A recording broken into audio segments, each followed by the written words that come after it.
1970년대 중반에 엄청난 인플레이션이 한번 왔었거든요. 그 말씀을 꼭 좀 드리고 싶은데 지금이랑 궤적이 너무 비슷해요. 73년도에 용키푸르 전쟁이 터지면서 이집트와 이스라엘이 이제 붙었던 거죠. 근데 그 당시에 서방 국가들이 일방적으로 이스라엘을 지원하면서 중동의 산유국들이 보이콧을 했어요, 석유 수출을. 그러면서 유가가 2불에서 한 10불까지 단박에 몇 배가 올라가지고 엄청난 인플레이션이 왔죠. 그래서 기술주가 크게 오르고 성장주가 전쟁이 났죠. 그다음에 인플레이션이 오고 금리가 엄청 올랐어요. 그 주식이 대폭락을 하죠. 그 궤적이 지금이랑 너무 비슷하다는 거고. 근데 작년에 코스피가 2100포인트까지 하락을 한 거 기억나시죠? 네. 3300에서 2100까지 빠졌는데 왜 빠졌냐면 올해 경기가 최악인 걸 미리 알고 빠진 거죠. 그렇게 따지면 뭐 2600, 700 정도까지 올해 한번 갈 수 있다. 근데 그 주가를 견인하는 건 성장주가 될 거다. 그러면 어느 정도 반락을 할 거고 그 상태에서 횡보가 좀 오래 간다면 그때부터 본격적으로 인플레이션 수혜주 중심으로 좀 올라가지 않을까. 안녕하십니까, 안재관입니다. 오늘 더부자 인터뷰에는 제가 굉장히 좋아하는 분을 모셨습니다. 네, 저는 이분을 뵈면 굉장히 많이 배워요, 진짜. 그리고 자극도 됩니다. 라이프 자산 운용의 이채원 의장님 모셨습니다. 네. 안녕하십니까? 안녕하세요. 네. 안녕하세요. 이채원 의장님 뭐 다 아시겠지만 한국의 대표적인 가치 투자자로 알려져 있으시고요. 실제로 꽤 오랜 기간 동안 가치 투자를 실행해 오신 분인데요. 최근에 뭐 가치 투자하면 굉장히 유명하신 분이 있죠. 워렌 버핏이 있잖아요. 워렌 버핏이 최근에 연례 주주총회를 열어서 본인의 생각을 일부 밝힌 게 있어서 요거 이채원 의장님하고 간단히 좀 여쭙고, 그리고 이 각 산업별로 가치 투자자로서 어떻게 보고 계신지 좀 질문을 던져 보겠습니다. 네. 예.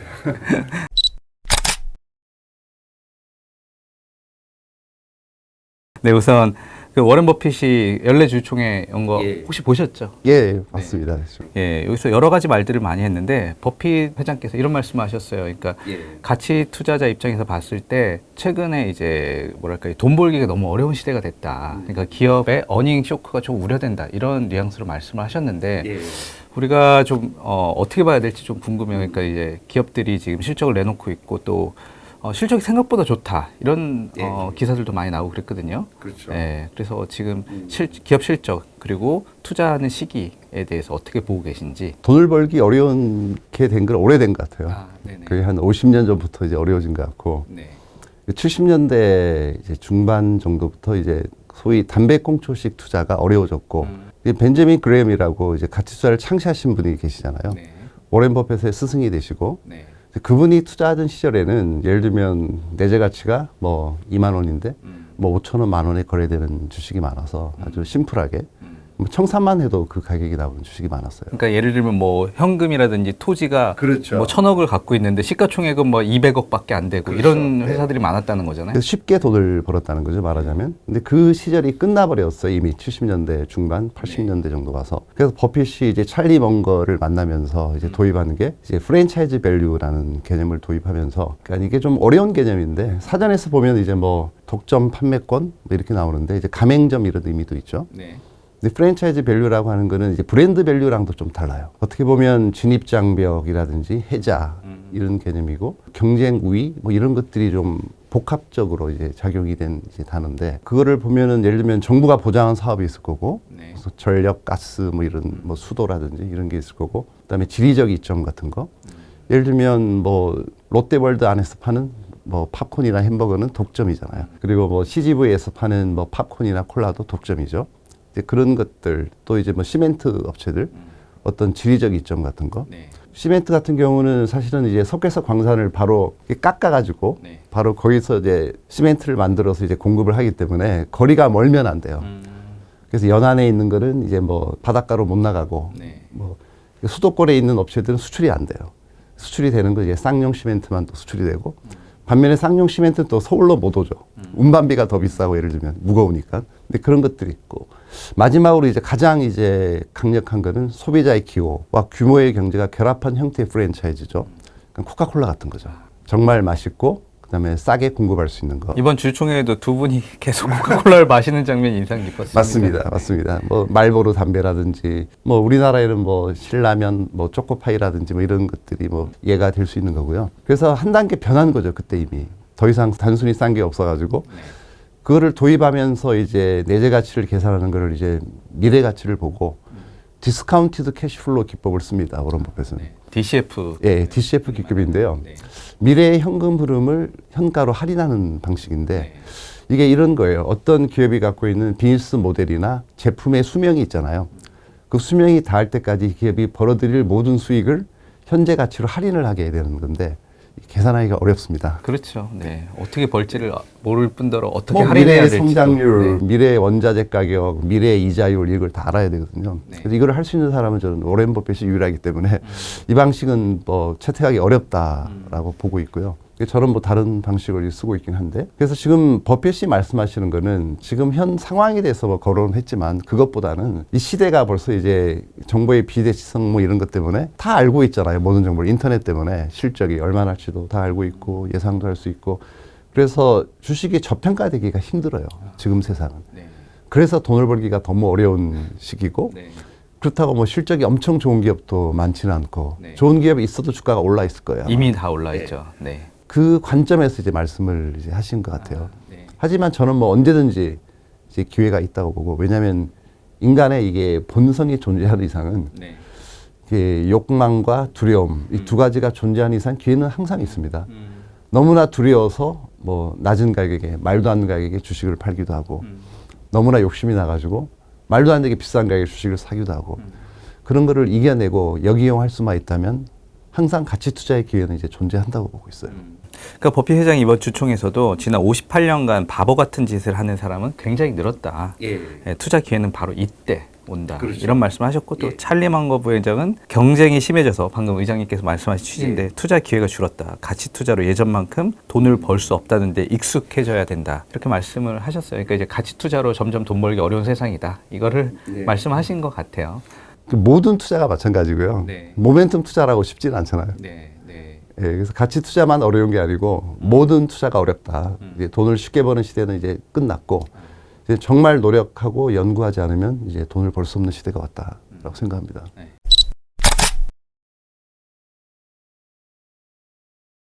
이제 경기 침체가 우려되는 상황이고 소위 말하는 이게 가치 투자를 하시는 분들은 예. 사실 매크로 경제를 예측을 하고 그 예측을 해서 모멘텀 투자를 하는 것은 굉장히 경계하는 걸로 알고 있기 때문에 예.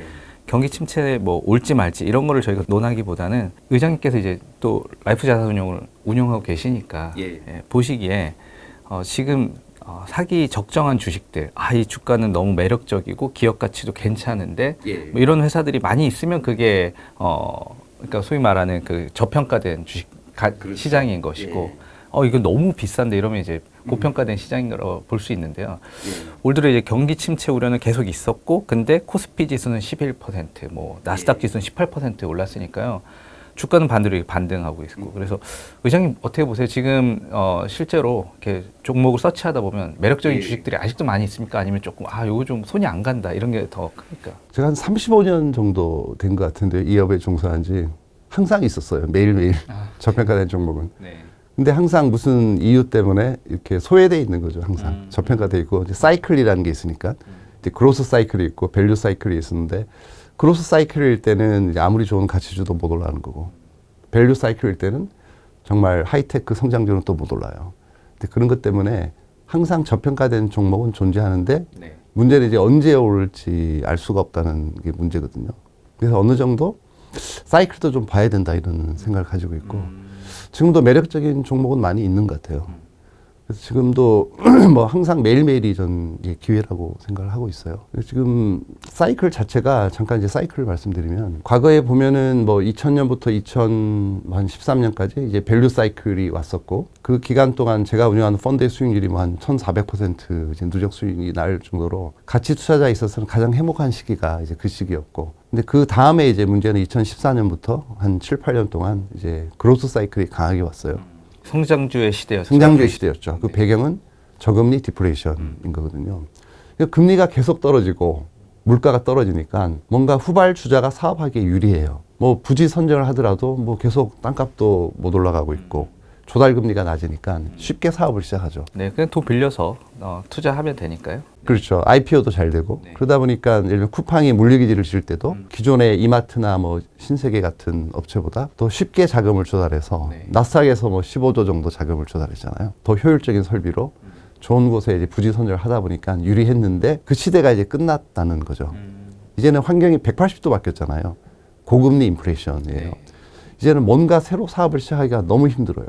일단 자금 조달이 안 되고 이자율도 높고 돈을 빌리더라도 너무 이제 비용이 크니까 비용이 감당이 안 되는 거고 원자재 가격이 하도 오르다 보니까 이제 공장을 지을 때 비용이 너무 많이 드는 거예요.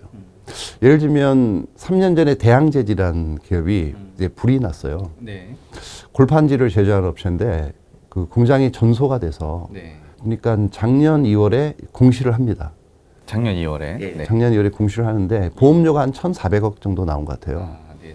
그래서 500억을 보태서 1,900억을 투입을 해서 3년에 걸쳐서 공장을 새로 짓겠다고 이제 공시가 나왔는데 아직도 지금 소식이 없어요. 그거는 공장을 짓는 가격이 너무 올랐기 때문에 짓기가 어려워서 그런 건가요? 업계 관계자의 얘기에 따르면 한 3천억 정도 들 거다. 지금 지으려면. 아, 네. 그리고 인력은 또 어디서 구할 거예요. 일단 가동이 이제 멈춘 상태고 네.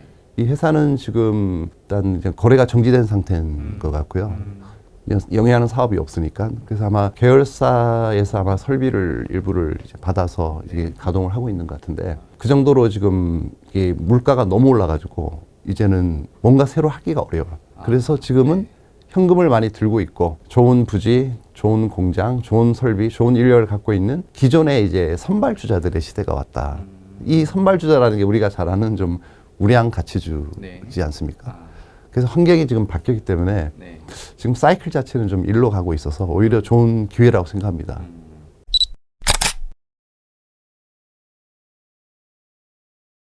그 버핏 회장이 이런 말씀도 하셨어요. 그 최근에 애플 주식을 많이 샀잖아요. 그래서 지금 포트폴리오의 22%나 되는 비중으로 애플을 갖고 있었고 과거에 애플 주식을 팔았던 것을 나는 후회한다. 이런 말씀을 하셨는데 사실은 이제 가치 투자를 하시는 분들은 IT주 투자는 잘 안 하는 걸로 우리는 그동안 무슨 상식처럼 여겼었는데 사실 가치 투자라는 것은 뭐 그런 특정 업종이나 성장주 투자를 안 하는 것이 아니라 그 업종이나 내용을 잘 알고 괜찮은 기업을 괜찮은 가격에 사면 그거 괜찮다. 그렇죠. 요걸 방증하는 것 같아요. 그렇게 치면은 한국에서도 그 가치 투자를 지향하시는 분들께서 소위 말하는 그 반도체라든지 사이클이 있고 아니면 뭐 배터리 같이 성장성이 강하고 이런 회사들에도 투자하는 것들이 이 바뀐 환경 안에서 맞는 것이 아닌가 이런 생각도 드는데요. 거기에 대한 생각도 좀 궁금하거든요.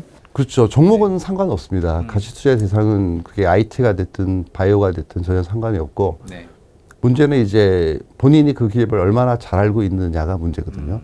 근데 오렌 버핏도 사실은 투자를 안 한 거는 몰라서 안 했다고 본인이 이제 고백을 했잖아요. 버핏이 이제 가장 존경하는 사람이 이제 빌 게이츠라고 몇 번 얘기를 했었고 본인의 뭐 모든 재산을 다 맡길 정도로 그 게이츠 앤 미란다 재단에다 그 위탁을 했잖아요. 재산의 98%가를. 300억 달러였나요? 뭐 300조였나요? 저 기억이 안 나는데 아무튼 어마어마한 금액. 100조가 넘는 금액이었던 것 같은데요. 예, 그 정도로 믿어도 마이크로소프트를 단 한 주도 산 적이 없어요. 이유를 물어보면 이제 모르겠다. 나는 그 업에 대한 이해가 없기 때문에 그 기업의 내재 가치를 계산할 수 없어서 못 샀다거든요. 그러니까 DCF로 계산을 해야 되잖아요. 이게 안 되는 거예요. 이 산업을 너무 모르니까. 근데 코카콜라는 잘 아니까. 뭐 뻔하잖아요. 미국에서 성공했으니 이게 뭐 아시아로 갈 거고 유럽도 갈 거고. 그럼 계산을 하면 대충 가격이 나옵니다. 10년 뒤에 이게 얼마 날지. 그게 계산이 안 되는 기업은 투자를 못 하는 건데. 근데 애플은 이제 그 정복을 했겠죠. 계산을 해보니까 이 기업이 가진 프랜차이즈 밸류 때문에 애플은 성장할 거고 미래 가치를 계산을 해서 사셨는데 뭐 한번 판 거를 이제 후회하시는 거죠. 계속 들고 있어야 되는데. 근데 냉정하게 애플을 분석을 해보면 결국은 뭐 시총이 한 3,500조 뭐 이렇잖아요. 세계 1등 기업이니까. 이익도 뭐 엄청나죠. 네. 뭐 130조, 160조 뭐 이 정도 수준으로 나는데 그러면 PER은 한 25배 정도로 봐요. 현재는. 그러면은 1등 한 4% 정도 나오는 거고 금리랑 비교했을 때 뭐 비싸진 않고 뭐 적정 수준이라고 보고 있고 근데 만약 앞으로 더 성장을 한다면 싼 거죠, 이게. 그러니까 애플도 가치주가 될 수 있어요. 미래 성장 가치를 보면. PER이 25배면 보통 이제 아까 말씀하신 가치 투자자 담배꽁초 주식이라면 뭐 PER 뭐 3배, 4배 이런 걸 봐야 되는데 25배짜리를 본다는 것은 미래 성장 가치가 충분히 있다. 이렇게 보시는 건. 그렇죠. 지금 3배, 4배라도 이 기업이 10년 뒤에도 3배, 4배면 의미가 없고 25배지만 10년 뒤에 이게 예를 들면 뭐 7배, 8배로 떨어질 수 있다. 그럼 여전히 가치 투자의 대상이 될 수 있는 거죠.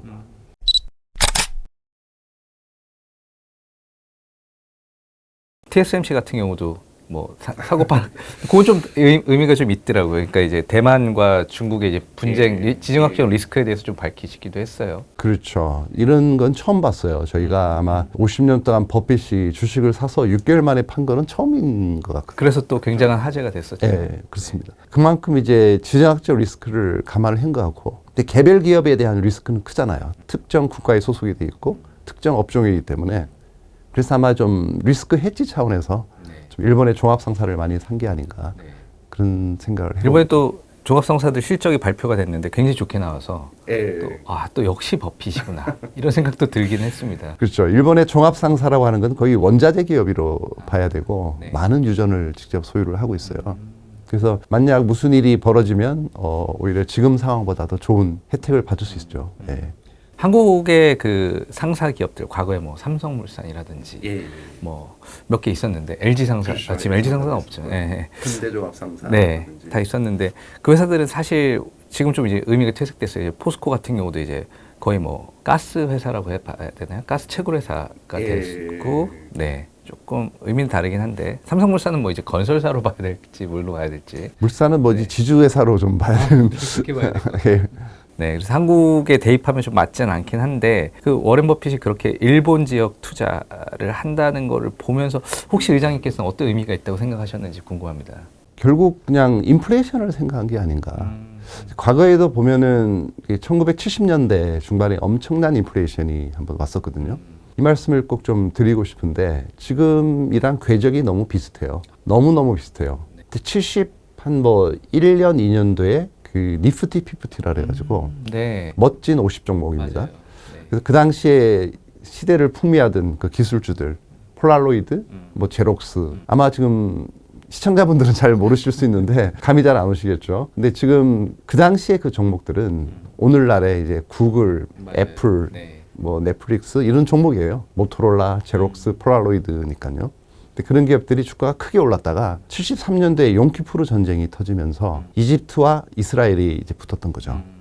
근데 그 당시에 서방 국가들이 일방적으로 이스라엘을 지원하면서 중동의 산유국들이 보이콧을 했어요. 석유 수출을. 그러면서 유가가 2불에서 한 10불까지 단박에 몇 배가 올라가지고 엄청난 인플레이션이 왔죠. 기술주가 크게 오르고 성장주가. 네. 전쟁이 났죠. 그다음에 인플레이션이 오고 금리가 엄청 올랐어요. 그 주식이 대폭락을 하죠. 그 궤적이 지금이랑 너무 비슷하다는 거고. 네. 그래서 S&P가 48% 하락을 했고요, 그때. 근데 그러고 나서 재밌는 거는 또 75년도부터 한 2년에 걸쳐서 낙폭의 73%를 만회를 해요. 48% 빠지고 73% 반등. 그리고 8년간 조정이었거든요. 근데 지금 보면은 너무너무 비슷해요, 궤적이. 그때 버핏이 이제 75년도에 반등을 할 때 한 40% 반등하는데 수익이 거의 1, 2%밖에 안 났대요. 75년도에는. 근데 76년도부터 이제 8년 횡보하잖아요. 네. 그때 이제 대박이 난 거죠. 연간 100% 수익이 뭐 계속 났대요. 연간으로. 그래서 어마어마한 수익을 올린 게 그때였고, 네. 그때가 이제 인플레이션 수혜주들. 경기는 안 좋고 주가는 못 올랐는데 계속 이제 가치주가 엄청나게 올랐. 예를 들면 뭐가 있었을까요? 그때 뭐 가이코 같은 보험사라든지 보험사. 그리고 이제 뭐 언론사들, 네. 좀 미디어 기업들 좋아했었잖아요. 네. 뭐 시즈 캔디라든지 뭐 우리가 잘 아는 책에 나오는 그런 기업들을 투자해서 네. 어마어마하게 주가가 이제 올랐던 기억이 있고요. 지금도 보면 이제 아까 제가 말씀을 잠깐 빠뜨렸는데 올해도 의외로 주식이 이렇게 약하진 않았잖아요. 경기가 안 좋은 거에 비해서는. 네. 그게 주식의 이제 성견성인 것 같아요. 주가의 성견성. 굉장히 앞서 움직이잖아요. 작년에 코스피가 2100포인트까지 하락을 한 거 기억나시죠? 네. 3300에서 2100까지 빠졌는데 왜 빠졌냐면 올해 경기가 최악인 걸 미리 알고 빠진 거죠. 귀신같이 알고. 대단한 거죠. 근데 올해는 왜 버티느냐? 뭐 올해가 안 좋지만 내년에는 올해보다 낫겠지라는 심리가 좀 반영된 거고 실제로 올해보다는 좀 나아지지 않을까 내년 경기가 그렇게 따지면 이제 주가가 또 해석이 돼요. 그렇게 좀 판단을 하고 그리고 과거의 그 궤적을 이제 살펴본 결과가 우리가 궤적을 비슷하게 간다고 치면은 이제 코스피가 3,300에서 2,100까지 갔으니까 어느 정도 뭐 기술적 반등은 할 거잖아요 최소한. 그렇게 따지면 뭐 2,600, 700 정도까지 올해 한번 갈 수 있다. 근데 그 주가를 견인하는 건 성장주가 될 거다. 낙폭과대 성장주들이 되고 그 다음 스테이지가 주가가 계속 갈 수는 없잖아요. 펀더멘탈이 뒤받치면 안 되니까. 네. 그러면 어느 정도 반락을 할 거고 그 상태에서 횡보가 좀 오래 간다면 그때부터 이제 가치주가 이제 본격적으로 좀 인플레이션 수혜주 중심으로 좀 올라가지 않을까. 근데 인플레이션이라는 게 좀 단기적으로는 안 좋은데요. 네. 그럼 길게 보면은 어쩔 수 없이 이제 뭐 물가가 오르니까 어떤 가격 전가력이 있는 우량 기업들은 어느 정도 단가를 올릴 거잖아요. 결국은 시차가 있겠지만 단가를 올리게 되고 단가를 올리게 되는 게 또 매출에 반영이 되고 실적이 좀 그래도 다시 돌아서고 그 다음에는 주가가 또 오르고 시간은 뭐 한 2, 3년 걸리겠지만 이런 이제 프로세스가 항상 진행이 돼요. 과거에도 보면.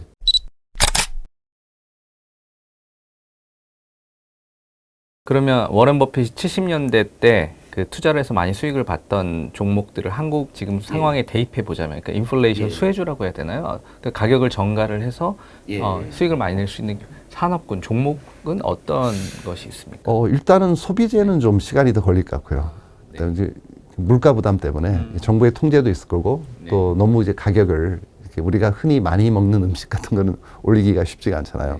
그래서 어떻게 보면은 이제 소비가 둔화되는 지금 국면이기 때문에 어떤 소비를 촉진시키기 위해서는 뭐 정부에서 재정 지출이 좀 필요하고 우리나라도 보면 전체 예산의 60%를 좀 상반기에 쏜다 이런 발언도 했었고 전 세계가 마찬가지거든요. 그렇게 되면 결국은 뭔가 정부가 주도하는 사업이 좀 좋지 않을까. 인프라 투자 같은 거. 인프라. 도로, 건설, 항만이라든지 뭐 신재생 같은 거, 풍력이나 뭐 이런 쪽이라든지 그런 쪽에 수혜를 받을 수 있는 업체 중에서 수출 관련 업체들 내수보다는 내수는 좀 어느 정도 한계가 있다 보니까 건설 회사들이 그런가요? 건설주는 이제 내수 비중이 좀 높고 아파트주로 이런 게 좀 주력이잖아요. 그런 건설 업체보다는 제가 잘 떠오르지 않았어요. SOC 쪽은. 그렇죠. 그러니까 뭐 도로, 철도 이런 쪽인데 글로벌 경쟁력이 있는 업체들, 뭐 원자력 발전 이런 것도 괜찮을 거고, 뭐 풍력 발전소를 짓는다든지 뭐 그런 것들. 예.